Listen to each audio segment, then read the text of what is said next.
Daily. Taste the Daily.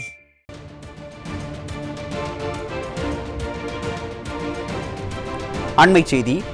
விழுப்புரத்தில் வெள்ள பாதிப்புக்குள்ளான பகுதியில் இதுவரை அதிகாரிகள், அமைச்சர்கள் என யாரும் எட்டிக்கூட பார்க்கவில்லை என குற்றம் சாட்டி பொதுமக்கள் சாலை மறியல் போராட்டத்தில் ஈடுபட்டுள்ளனர்.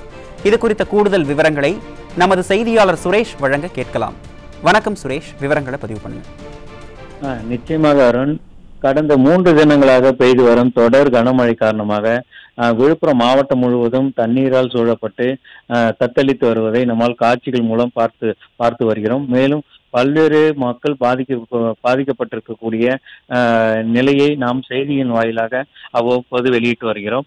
அதன் ஒரு பகுதியாகத்தான் தற்பொழுது விழுப்புரம் நகர பகுதியான பாண்டிய நகர், லட்சுமி நகர், ஆசிரியர் நகர், வசந்தம் நகர் உள்ளிட்ட பல்வேறு நகர பகுதிகளில் இந்த வெள்ள நீரானது தற்பொழுது சூழ்ந்து கடந்த நேற்று முன்தினம் வெள்ள நீரானது அந்த பகுதிகளுக்குள் சூழ்ந்தது.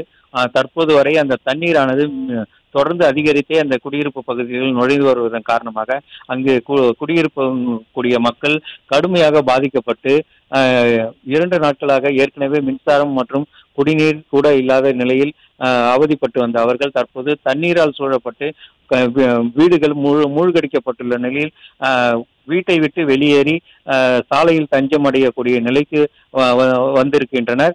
இருந்த போதிலும் இன்று தமிழக முதல்வர் ஸ்டாலின் விழுப்புரம் மாவட்டத்தில் ஆய்வு செய்த போதும் விழுப்புரம் நகர பகுதிகளுக்குள்ளேயே இத்தகைய ஒரு பாதிப்புக்குள்ளான பகுதியில் நேரடியாக பாதிக்கப்பட்ட பகுதிகளையோ இல்ல பாதிக்கப்பட்ட மக்களையோ நேரடியாக சந்தித்து ஒரு ஆறுதல் கூட சொல்லாமல் பாதிக்கப்பட்ட பகுதியில் எத்தகைய பாதிப்பு ஏற்பட்டது என்பது கூட அதிகாரிகளிடம் கேட்டறியாமல் நேரடியாக ஒரு முக்கிய சாலைகள், அதாவது மெயின் ரோடு வழியாகவே அந்த முதல்வர் சென்றிருக்கக்கூடிய காரணத்தினால் ஆத்திரமடைந்த அந்த பகுதி மக்கள், பாதிப்படைந்த பகுதி மக்கள் சென்னை விழுப்புரம் தேசிய நெடுஞ்சாலையில் மறியல் போராட்டத்தில் ஈடுபட காட்சிகளை தான் நாம் பார்த்து கொண்டு இருக்கிறோம். மாவட்டம் முழுவதும் இதே நிலைதான். அதிகாரிகள் யாரும் வரவில்லை, அமைச்சர்கள் யாரும் வரவில்லை, சட்டமன்ற உறுப்பினர்கள் யாரும் எட்டி கூட பார்க்கவில்லை என்பதுதான் பாதிக்கப்பட்ட மக்களின் ஒரு குரலாக இருக்கிறது. குழந்தைகளுக்கான பால் பவுடர் கூட இதுவரை யாரும் கொடுக்கவில்லை. உணவு, குடிநீர், அத்தியாவசிய தேவை பொருட்களுக்கான எந்த உணவுப் பொருட்கள் கூட இதுவரை ஒரு துரும்பு கூட இந்த அதிகாரிகள் நீட்டவில்லை என்பதுதான் பாதிக்கப்பட்ட மக்களின் நாம் அப்போது பாதிக்கப்பட்ட காட்சிகளை அந்த குரலாக நாம் பார்க்கிறோம்.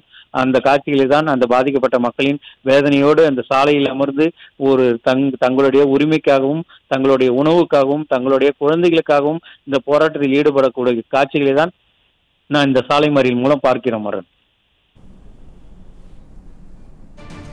விவரங்களை வழங்கியமைக்கு நன்றி சுரேஷ்.